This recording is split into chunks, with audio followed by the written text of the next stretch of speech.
Welcome back, everybody. Today we're going to be talking about watch lists, and I want to share with you a process and a methodology that I think is very, very productivity enhancing. Because I mean, many of you are probably struggling with this right now. It's like, hey, you'll hear keep watch list, but a term I've used is like watchlist sprawl. Okay, now all of a sudden maybe you've got 150 tickers in one watch list, or maybe you got 10 watch lists with 15 tickers, and it gets to the point where back to that urban sprawl idea, it just keeps getting bigger and bigger and bigger, never contracts. Well, how are you gonna trade? I mean, how are you gonna identify an actionable trade if you got 150 stocks on this watch list?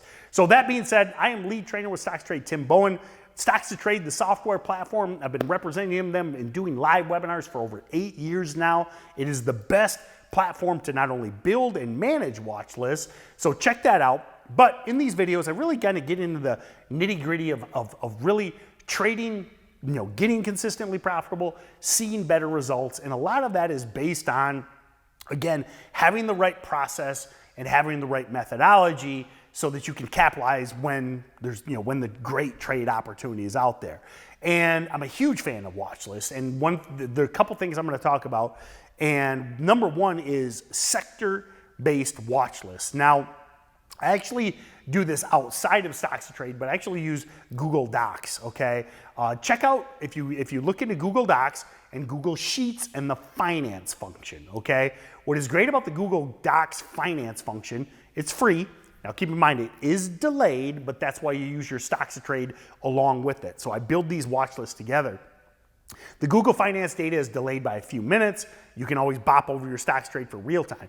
But what I love about it is you have I think there's about 15 to 20 different operators that you can actually do logic based on. So now I can look at my EV stock watch list, and I can actually start doing operators and looking for stocks that are trading unusual volume.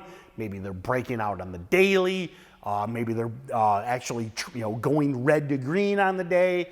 And I can do a lot of that, especially for those bigger watch lists. Actually, the AI watch list is a good example. Recording summer of 2023, and AI is just, the sector is exploding. Last I remember, I think I had 102 stocks on the artificial intelligence watch list. So by using that logic and those operators in the Google Sheets, I can actually kind of just keep the top 5 to 10 actionable plays at the top of that list that I can then suck over in my StocksToTrade and actually trade them. So that's tip number one.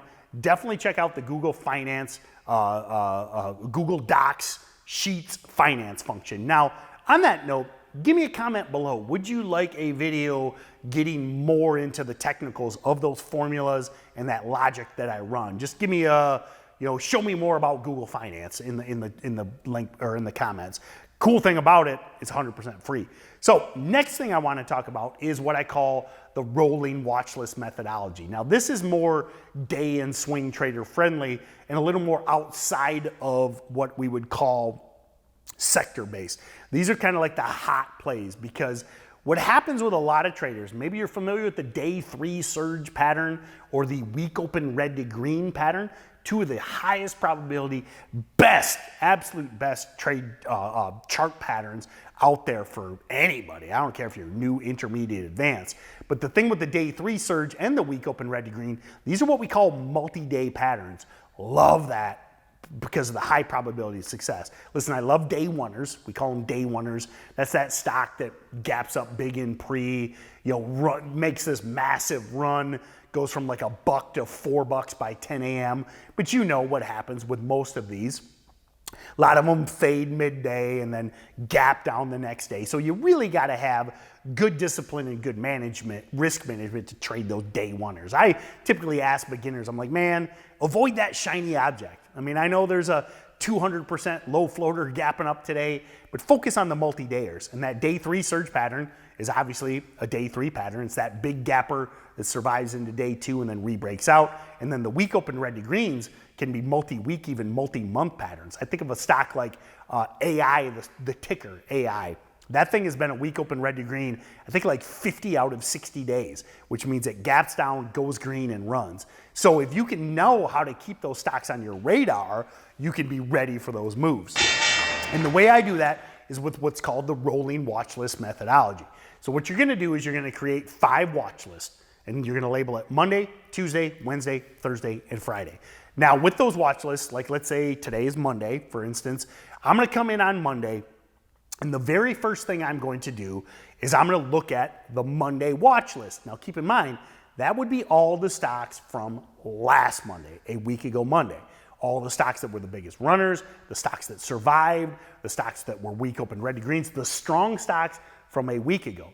And what I'm going to do is I'm going to look at those stocks that are still what we call hanging around, because that's that day 3 surge or that week open red to green.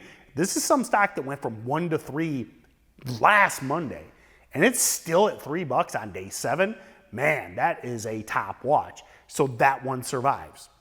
Now, vice versa, if there's a stock from last Monday that was that one I talked about that went from 1 to 4 and closed at 2 and gapped down the next day, and the volume's completely gone, that stock's dead. We delete it. So we keep the ones that are hanging around, and we delete the ones that are dead, no volume, nothing going on. And most weeks you'll have those probably, or most days I should say, there's 2 to 3 stocks that need to be your top watch. Then what I start doing is rolling back through all the other days and looking for that same thing. Tuesday, Wednesday, Thursday, Friday. And I bring those stocks over, then I add in the day 1 plays. Now, if you're a new trader, I wouldn't even tell you add the day 1s in. I would just say, save those for the next day. But now I've got a basket of stocks this Monday morning, usually 6, 7, 8 stocks. I mean, it varies. If we got a hot sector, there'll be more. But that's a nice manageable number that I can look at for those day 3 surges and those week open red to greens. And I know I've said it 3 times. That is the highest probability setup out there. Doesn't mean they all work, but when they work, they really work. And then we just repeat that every day. And then what happens is, like next Monday, I might have a stock that got rolled over back-to-back weeks. And this is a stock that's hung around now. This is a low-priced biotech that's still trading good volume 2 weeks later. Woo, 2 weeks later? I mean, you know what penny stocks do. They all die. Those are the ones that go absolutely parabolic and create epic short squeezes. But people miss them because it falls off their radar, okay? This is a stock that maybe has been sideways for a few days, and you blew it because you weren't using the rolling watch list methodology. So that being said, my friends, if you want to know the hot stocks today, you want to know the hot stocks from last Monday, you want to know how to build these watch lists and actually see these watch lists built live, click that link below on the Daily Income Trader System. 6 times a day, 100% live, 100% free. We tour the platform, we tour the hot stocks of the day, we live trade, we go over all of this, 100% free. It's a look inside of the trading world, all the way from morning to all the way to 9 o'clock at night and weekends, and 100% free. Check it out. Look forward to seeing you.